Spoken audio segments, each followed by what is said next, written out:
આખા ઉજ્જૈનમાં કઈ રોટલો ન મળ્યો અને જે રોટલાના ચાહકો જો આવું કાપેલું લીલું લઈને चढ़ाएंगे बाबा गणेश जी को और लड्डू चढ़ाकर इनको खुश करेंगे। તો સીતામાને પાણી પીવું હતું અને લક્ષ્મણ ભગવાને બાણ મારીને પાણી કાઢ્યું હતું. આમાંથી હવે અમે આ ફોર વ્હીલમાં બેસી ગયા ઓમકારેશ્વર માટે. તો હવે અમે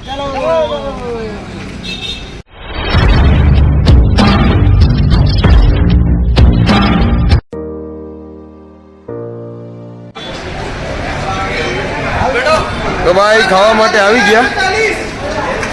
ચૂકના જાના કાલિદાસ કા ખાના એક ક્યુ સ્વાદ જો હંમેશા રહેગા યાદ. હવે જોઈએ આ ભાઈએ બોટ તો માર્યો પણ કેવું ખાચું નીકળે. ખાધા પછી આપણે આનું રિવ્યુ દઈશું, બરાબર ને? ચાલો બે બે તો મિત્રો આખા ઉજ્જૈનમાં કઈ રોટલો ન મળ્યો અને જે રોટલાના ચાહકો ખરેખર આપણા રોટલાની કિંમત આપણે બહાર નીકળીએ ને પછી જ ખબર પડે. આ જો આવું બધું ખાવાનું હોય 120 ને 140 એવું થાળીનો ભાવ હોય. છાશ અલગથી એટલે 100 રૂપિયામાં લઈ જાય. બોલો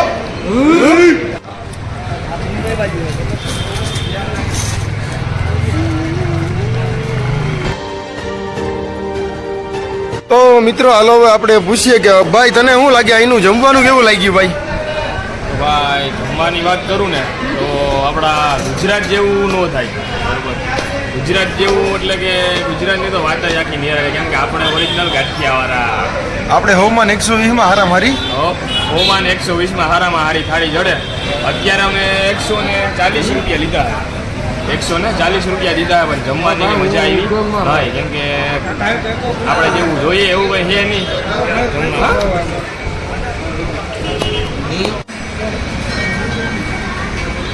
ભાઈ આપણે સારું હોય, મુકવાસની સુવિધા હોય. હા, એ બધું ખાલી નામ લીધા જેવું હે ભાઈ. હોય ને ભાઈ, હરી હોય દાંતના ખંજર હાથ હોય કાચું બકાલો કંઈ હલવાઈ જાય ને કાઢવા જાય. તો હાલો મિત્રો, અત્યારે આપણે પૂછી ગયા છે સીથરામનંદ ગણેશે. તો બોલો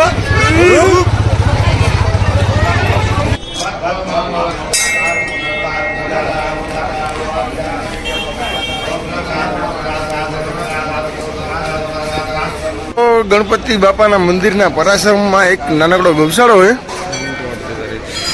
જેમાં અહીંયાથી જો આવું કાપેલું લીલું લઈને ગાયુંને લોકો ખવડાવે છે.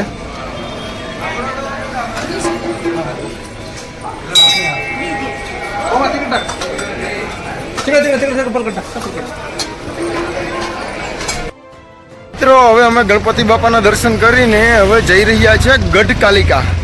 એ એક શક્તિપીઠ છે. ગઢકાલિકા માતા એક શક્તિપીઠ છે. મિત્રો આ મંદિર શક્તિપીઠમાં આવે છે, એનું નામ છે ગઢકાલિકા. તો બોલો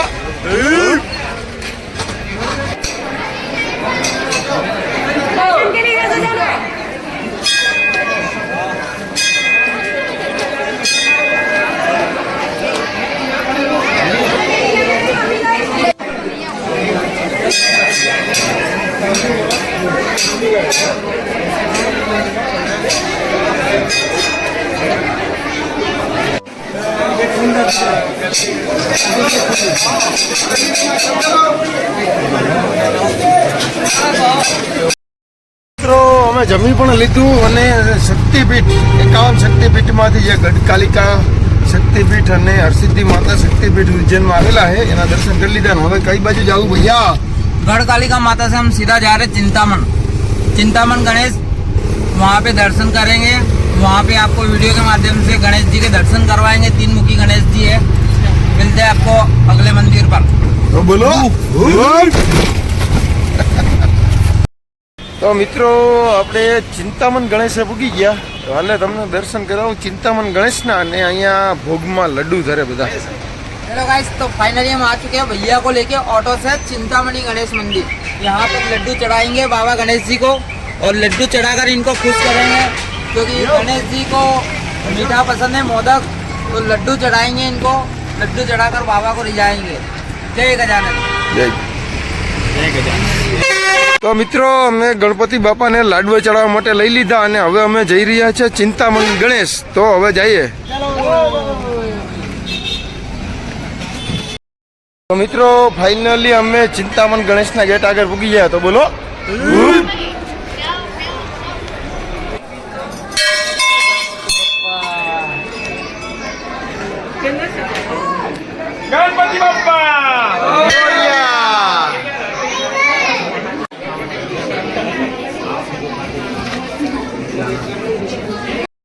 તો મિત્રો અમે ચિંતામણ ગણેશ બાપાએ પૂગી ગયા અને દર્શન કરી લીધા અને હવે પ્રસાદ લઈ રહ્યા છે. તો બોલો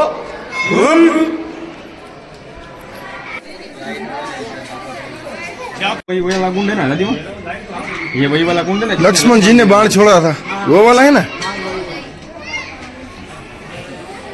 इस तरफ से देखने रहते તો મિત્રો સીતામાને પાણી પીવું હતું અને લક્ષ્મણ ભગવાને બાણ મારીને પાણી કાઢ્યું હતું. આ એ બાજુ છે.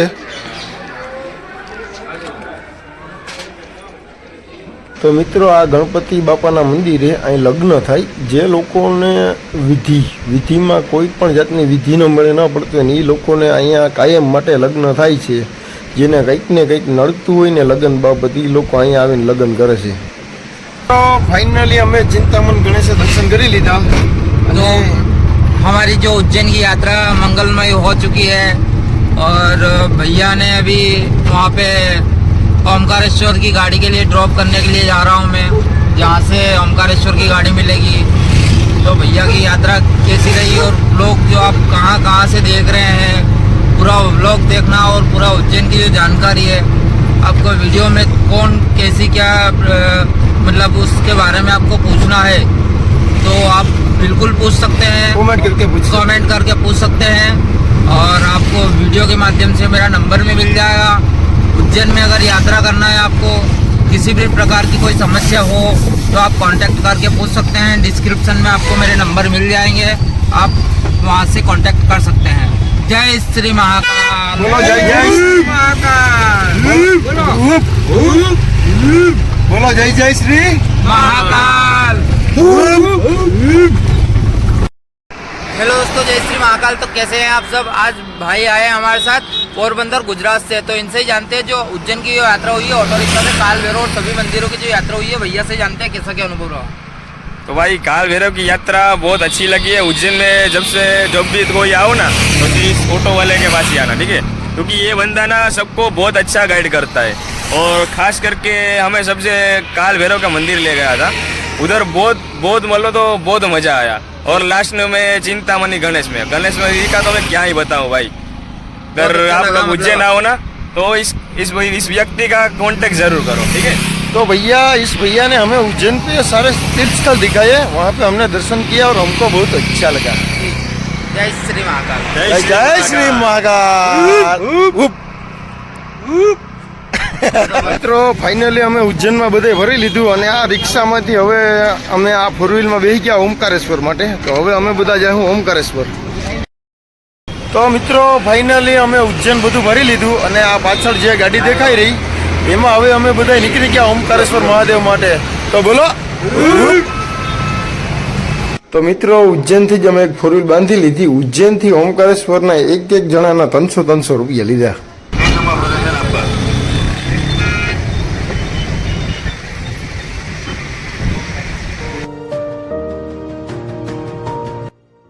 મિત્રો અત્યારે આપણે ઊભા છે તિવારીજી નાસ્તા ગૃહ. અને મિત્રો સફર કરવો બહુ અઘરો હે. અમે 4 જણા છે ને એમાંથી એક જણાને તો ઉલટી પણ થઈ ગઈ. તો હજે 40-45 કિલોમીટર દૂર છે ઓમકારેશ્વર અને રસ્તામાં નાસ્તો કરવા એક જગ્યાએ ઊભા છે.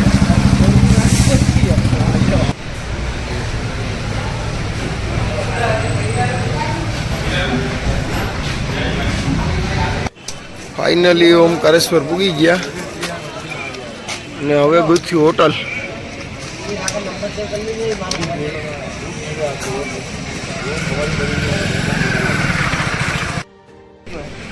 તો મિત્રો ફાઇનલી અમને ઓમકારેશ્વરમાં રૂમ મળી ગયો. પાછળ દેખાય છે. તો બોલો. તો મિત્રો આના પછીનો વિડીયો આવવાનો છે ઓમકારેશ્વર મહાદેવ જે જ્યોતિર્લિંગ છે એના દર્શન કરવા જાય. તો ત્યાં એ વિડીયોમાં પણ બહુ મજા આવવાની. અને ચેનલમાં નવા હોય તો ચેનલને સબસ્ક્રાઈબ કરી દેજો અને વિડીયોને વધુ શેર કરી દેજો.